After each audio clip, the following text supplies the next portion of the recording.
প্রিয় দর্শক, প্রেমের মরা জলে ডুবে না, চণ্ডীদাস আর রজকিনী তারাই প্রেমের শিরোমণি। ওসে 12 বছর বর্ষি বাইল তবু আধার গিলল না।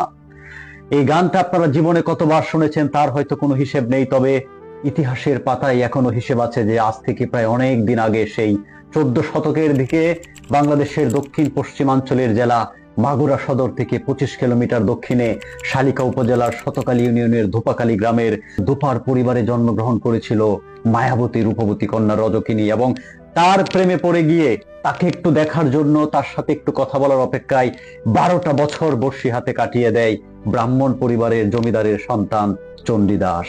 আমার পিছনে আপনারা যে নদীটা দেখছেন, এই সেই দোয়া নদী, এবং এই দোয়া নদীর এক পাশেই হচ্ছে যে সেই দোপাকালী গ্রাম, যেখানকার এক দোপার পরিবারে জন্মেছিল রূপবতী কন্যা রজকিনী। এবং নদীটার ঠিক এই পাশেই হচ্ছে যে সেই দাসপাড়া, এবং এই দাসপাড়ার এক ব্রাহ্মণ জমিদার পরিবারে জন্মেছিল চণ্ডীদাস।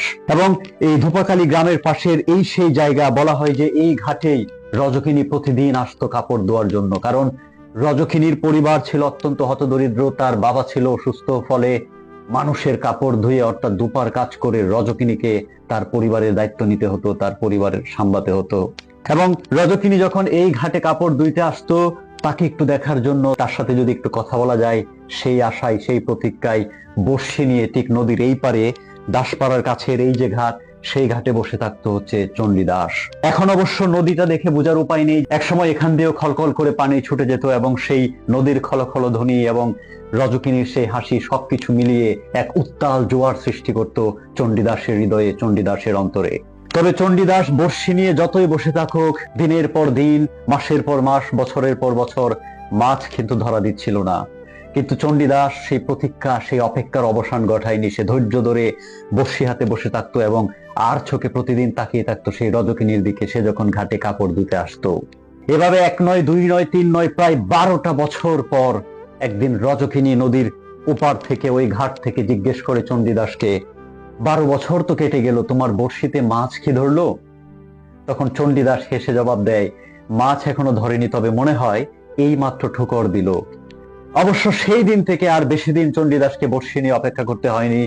মাছ একদিন ধরা দেয় এবং চণ্ডীদাস এবং রজকিনীর ভিতরে প্রেম হয়ে যায় সেই দীর্ঘ 12 বছর প্রতীক্ষার পর। তবে তারা খুব বেশি দিন লুকোচুরি করে টিকিয়ে রাখতে পারেনি তাদের প্রেমের কাহিনী, তাদের প্রেমের কথা। একসময় দাসপাড়ায় রটিয়ে যায় যে চণ্ডীদাস প্রেম করছে এক দুপার মেয়ের সাথে, দুপাকালী ইউনিয়নের সেই একটা হত দরিদ্র নিচু বংশের মেয়ে রজকিনীর সাথে। এবং সেইখানেই শুরু হয় সমস্যা। সমস্ত ব্রাহ্মণ সমাজ খেপে যায়, এবং চণ্ডীদাসের বাবা, তিনি ছিলেন একটা ছোটখাটো জমিদার ওই এলাকার, এবং তিনি প্রচন্ডভাবে রেগে যান এবং চণ্ডীদাসকে শাসন করেন। এবং তিনি হুমকি দেন দুপাকালী গ্রামের মানুষ এবং রজকিনীর পরিবারকে যে যদি রজকিনী চণ্ডীদাসের জীবন থেকে সরে না যায়, তাহলে সে সেই দুপাকালী গ্রাম পুরোটা জ্বালিয়ে দিবে রাতের অন্ধকারে। ধনী দারিদ্রতা কিংবা উঁচু বংশ নিচু বংশ সবকিছুর খপ্পরে পড়ে যায় সেই দীর্ঘ 12 বছর বসে থেকে যে মাছ ঠুকর দিল চণ্ডীদাসের বর্ষিতে, সেই রজকিনীর সাথে একটু কথা বলতে গিয়ে, সেই রজকিনীর সাথে একটু প্রেম করতে গিয়ে। লোকমুখে শোনা যায় যে সেই হুমকি ধুমকি এবং ভয়ের কারণে রজকিনীর বাবা রজকিনীকে নিয়ে এক রাতের আধারে পালিয়ে যায় পার্শ্ববর্তী দেশ ভারতের বাঁকুড়া জেলার সাতনা গ্রামে। যেদিন রজকিনী পালিয়ে যায় বাবার হাত ধরে রাতের অন্ধকারে, সেদিনের পর থেকে অবশ্য চণ্ডীদাসের জীবনেও নেমে আসে বিভীষিকা।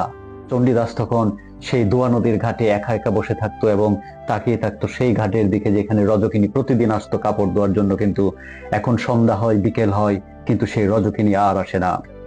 হাহাকার হৃদয়ে নদীর চারপাশে, নদীর পাড় ধরে হেঁটে বেড়াতো চণ্ডীদাস, কিন্তু খুব বেশি দিন নয়, একদিন সেও এই দাসপাড়া গ্রাম ছেড়ে পালিয়ে যায় সেই রজকিনীর কাছে, সেই বাঁকুড়া জেলার সাতনা গ্রামে।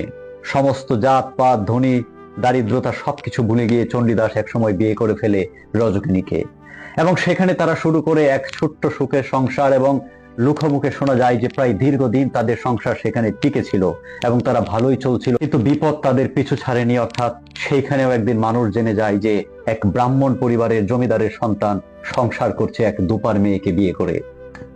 সেই খবর ছড়িয়ে পড়ে দাসপাড়ায়, এবং শুরু হয় আবার সেই হুলস্থুল কাণ্ড এবং সেই ভয়ানক বিপদ এবং হুমকি দুমকি। এবং এক সময় আরো এক রাতের অন্ধকারে সেই বাঁকুড়া জেলার সাতনা গ্রাম ছেড়ে চণ্ডীদাস রজকিনীর হাত ধরে পালিয়ে যায় সেই আরেক বিশ্বনন্দিত প্রেম কাহিনীর জায়গা, সেই রাধা কৃষ্ণের বৃন্দাবনে। কিন্তু সেই বৃন্দাবনে যাওয়ার পর চণ্ডীদাস এবং রজকিনীর ভাগ্যে কি হয়, কতদিন তারা সেখানে ছিল, কতদিন বেঁচে ছিল, সেটা আর খুব একটা জানা যায় না। তবে লোকের মুখে মুখে প্রচলিত আছে যে একমাত্র মৃত্যুই পেরেছিল চণ্ডীদাস এবং রজকিনীকে আলাদা করতে। সমাজের কোনো বংশ, নিচু উঁচু ধনী দারিদ্রতা কোনো কিছুই পারেনি সেই চণ্ডীদাস এবং রজকিনীর অমর প্রেম কাহিনীর মাঝে বিচ্ছেদ ঘটাতে।